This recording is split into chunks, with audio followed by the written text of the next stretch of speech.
Hello and welcome to the Bottom Line Me podcast. I'm Ann Allard, and today I have a very special guest with me, an old friend, Sue Morgan. Sue currently serves as a vice president and is currently the Pennsylvania and New Jersey sales manager. Sue, so great to spend some time with you today. It's so good to be back with you in person. I think the last time we did a podcast, we were still at home and I was in my dining room. So wonderful to be here in person with you. So thanks for having me back. Well, thank you for joining me. So today, what I wanted to talk with you about is recently you put your sales team through some DISC training, primarily for the sales team, but it's a reimagined version of DISC that myself and my colleague Joe Els have been trained in. So could you talk a little bit about that, and then we'll kind of dive in deeper as to what it was. Absolutely, yes. I would love to talk about it because I'm so excited. So speaking of pandemic times, way back in the years of those times, I did a DISC training with my team. And it's, for those of you who are not familiar with DISC, it's a personality type profiling process. And it's great to understand how people communicate and how you can communicate with others. The struggle we had with DISC is that it was a little too difficult for folks to remember what the acronym stood for. I can't even tell you what they stand for at this point. And then connecting the meaning of each letter with the personality. So while the training was great and it opened up a lot of eyes to bring awareness of who they are and who they're communicating with, it just didn't stick very well. So I had heard about taking flight, which I'm so thankful that I passed along to you and your team to investigate further. And I think you do a better job explaining what taking flight is. So I'm going to ask you to kind of go into those details if you don't mind. Sure. Well, essentially, it is a reimagined version of the traditional DISC model. Merrick Rosenberg, who actually is from New Jersey, I believe, developed this new, unique way of teaching DISC training. And instead of using letters, as you pointed out, people tend to forget what those letters mean. It just doesn't stick well. Rosenberg decided to add imagery to it. And the images he chose were birds. And you may recall when you first shared this with me, I kind of rolled my eyes and I thought, birds? What the heck are we talking about here? But what we've discovered is that people really remember it, primarily because we remember imagery better than we remember written word. Right. So if I talk about a personality, let's take the D style, which is the dominant style. Mm-hmm. What bird would come to mind very quickly? Many people will say an eagle. Right. You know, the eagle is dominant. They fly high above the sky. They know what they want. They zoom in and they get it. And then they move on. They're gone to the next thing. Right. They're solitary creatures. They don't tend to, travel in flocks or packs with people. So what we've learned is that by identifying a style and attaching an image to it, people have the opportunity then to really not only remember this, but to really apply it. Yep. Absolutely. So, well, I think we need to go a little further because I'm probably going to reference all these birds in our conversation. So the I is the parrot. I is the parrot. That's the interactive style, and it's easy to remember. The parrot is interactive, moves around, likes to be involved in everything, is very excitable. Right. The S style is the supportive person. Yep. And that, what would come to mind for anybody? Most people guess that one right away. Yep, our peaceful dove. The peaceful dove, exactly. And then finally, the C style, who is the conscientious person. Yep. What comes to mind? Detail-oriented person is our owl. Exactly. Wise old owl. The wise old owl. Now, not to say that every style can't be wise, because they are. It's just that it shows up much differently, depending on the personality style. Yeah. Yeah. So just recently, within the last year, brought back this training same training, the same concept of understanding these personalities, but brought the birds back into it. And it was an eye-opening experience for my team in so many ways. And I think we're going to dive into those specifics here today. Yeah. Oh, I want to hear all about it. I mean, I know Joe and I both really enjoyed that workshop with your group. Yes. But I think first what I'd like to know is, what was your primary objective or goal when you decided that you wanted your team to be exposed to this? Well, I think in today's world, we are no longer truly practicing good communication skills. So this isn't just a sales training. This is a training that's beneficial for any organization who wants to improve communication, either internally within their own team or externally with their clients. It doesn't have to be just a sales team. Anyone could really benefit from this, because you're bringing awareness to how you think and operate and communicate and portray yourself, and then how others are receiving you. But also then taking a look at the characteristics of who you're communicating with and how to communicate better with them. And so the eye-opening experience for my team was a lot of trainings focus on how they can self-improve and what they could do to perhaps become better organizers, or what tools they can use to go out and sell and market our company. But this training really helped them to put them in other people's shoes and say, how am I communicating the benefits in a way that they're going to receive it and understand it and respond to it in the way that I'm looking for them to respond to it. Interesting. Really interesting. So any stories you can share with us about how it has really been applied with anybody on your team? Yes. Well, within weeks of the first training, I had half of my sales team call me and start saying, well, this person is such an eagle. I really need to be better prepared in my meetings for them, which was a wonderful experience to hear. We, as an underwriter, we're communicating most with title insurance agents. And so we find that our sales teams, mostly parrots, we are very social and like to communicate and be the party, if you will. But many title agents are eagles that want the bottom line, or they are owls who are very detail-oriented and want facts and figures, and that isn't necessarily the strongest characteristics of parrots. And so they needed to be aware of what our clients are looking for in a regular visit. And so when they walk in to visit with an eagle, they need to have all their documentation with them. What are their recent numbers? How many orders have they brought in compared to last year? Facts and figures all the way. What are the current market conditions? What should they be experiencing currently? Are they performing higher than the market, lower than the market? What are other people doing? Knowing those details, and not where is the latest restaurant that's the craze in your area. It's not the conversation for an eagle. So immediately working with their current book of business, they were able to go down the roster and figure out who was who and how could they better prepare for their appointments.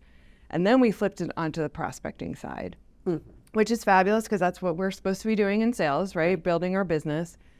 But how do we communicate better with a prospect?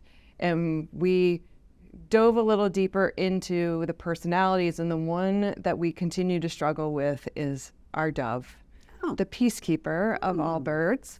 And so doves don't like a lot of change. And while most people are a little uncomfortable with change, it's really our doves, because either internally they're scared of what I'm going to break a loyalty somewhere, so someone's not going to be happy with me, right? Because I've worked with them forever, and now I feel like I'm breaking up with someone or cheating on them.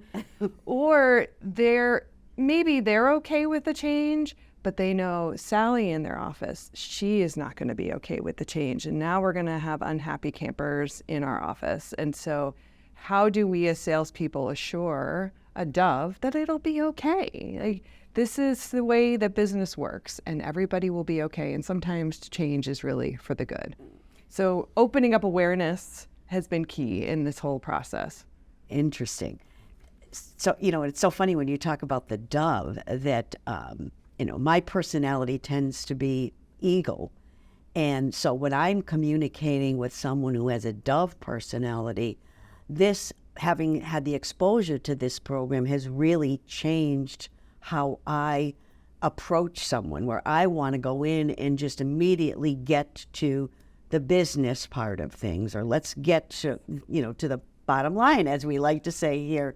And it's really helped me to understand and learn that it's really important for me to build a little rapport and to make the other person feel more comfortable and relaxed before I dive into whatever it is that I want to dive into. So I think you're right. It doesn't apply just to salespeople. No. It applies to all of us. Yes. And I found that through inter-office communication too. So it wasn't just how my sales team is communicating with our clients and prospects, which has helped tremendously, but how we communicate with each other, how I communicate with my team, how they communicate with me, and then also coworkers. So we all have different personalities in the office. So that's why I said this really is a communication training and is just tremendously beneficial for whatever position you have and working with others, because we're in such a digital age that we mostly communicate in writing. So how even, which is applicable, and we haven't gotten to that part of the training yet, which I really want to do as our next step, but when we're just interacting with folks on a regular basis, we're so used to the quick text one-liner that we've really forgotten how to have quality conversation and interaction. Oh, we'll have to have you back to talk about that at length, Okay. because that's a topic that I'd love to dive into. But I'm kind of curious to know if you noticed any change in the dynamics between you and your team, or even between your team members. Yes, absolutely. The first one automatically was my relationship with the folks on my team. I think I shared that I'm an owl and most of my team are parrots. And so you quickly learn throughout this training process that what seems obvious, you have the biggest challenge communicating with someone who is polar opposite of you. And so I have experienced that since day one of taking this position, that I've had to adapt to communicating with folks who are completely different from me. But in turn, they've had to do the same. And so in the beginning, it was challenging for them to work with an owl who was asking so many questions, who wanted to know so many details. To me, it's normal. I just want to know what's going on, because if I know what's going on, I can help if there's a struggle, or I can praise if there's things to be commended. But if I don't know, then how can I work alongside and partner someone and help them grow in their profession? But some saw that as micromanaging. Why is she asking me so many questions? Why does she need to know the details of these types of things? And so this training really opened up their eyes in understanding who I am, how I'm wired, why I'm asking those types of things, and also realizing that those qualities in me are what make me a better manager for them, because I'm able to get to the details that they don't want to be concerned with. When we're planning events or preparing for a new marketing program, I lay out all the details for them so they don't even need to think about it. But on the flip side, I'm asking a lot of detailed questions. So our relationship has definitely become stronger as a result of that.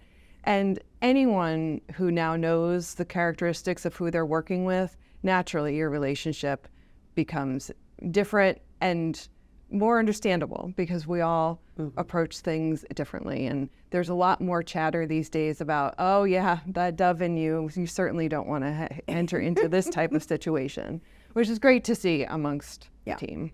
Well, it's wonderful because, so often when anybody goes through any kind of training or workshop, you walk away excited and this is really great and I can't wait to go out and apply what I've learned or use this new tool, and then life takes over. And we move back into, status quo. And this really has, it is a game changer for a lot of people.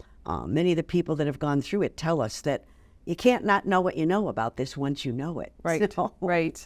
And as you saw walking through the office here, some people took name signs with their birds on it and put it on their door, so now everybody knows who they're talking to. And that's great. And you do frame your conversations a little differently when you walk into an office and go, okay, I know they're going to want to chat for a while because they're a parrot, so let's go through this conversation of how was your day and how was your weekend and all that kind of jazz, and then dive into why you're sitting there in front of them. But if you're going to sit in front of an eagle, forget the conversation about the weekend. Just get to the point of why you're there and move on. Yeah. Yeah. It's not that they don't care. It's Right. just that they don't care at that moment. Right, right. So- I let my eagles drive that part of the conversation. If they want to get personal with me, then that's Right. their choice. Otherwise, I lay out why I'm there, and if we're done, then I move on. Awesome. Well, any final thoughts, anything, any other big takeaway or noticing that you'd like to share with us before we wrap up? I don't know that I could emphasize enough that this is just a great training for anyone in any organization to go through. I think as title professionals, having closers understand who they're sitting with across the table, I think it's easy enough that you can assess a person quickly. You don't have to have them take a personality test to be able to figure out, oh, is this person an eagle or a dove? There's a couple questions you could come up with that help you understand that.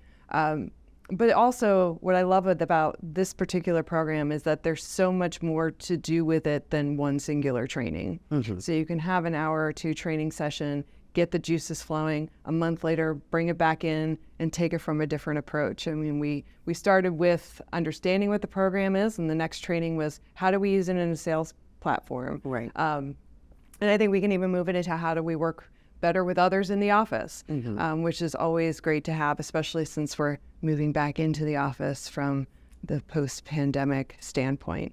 But it does change relationships, and I think you said game changer, and it certainly is. And I have found it extremely beneficial personally. I'm thankful for it as far as the team dynamics are concerned, and their awareness of how we work together. But I also get excited when they call me up and say, okay, I've got another dove. How do I prospect to a dove who doesn't want to change? Yes. Yeah. So I can't recommend it enough. So if anyone's listening and wants some help on training it, I think, Ann, your certification has proved you to be a successful advocate for this program, and I would love to see more people get their hands on it. Well, it really is a lot of fun to do. Joe and I both enjoy it, but we're just about out of time. So, Sue, it's been so great to have an opportunity to spend a little time with you. And to our audience, thank you so much for joining us. And as Sue said, if you are interested in learning a little bit more about this program, you can reach out to Agency University or your sales representative. Till next time, may you continue to learn, grow, and prosper.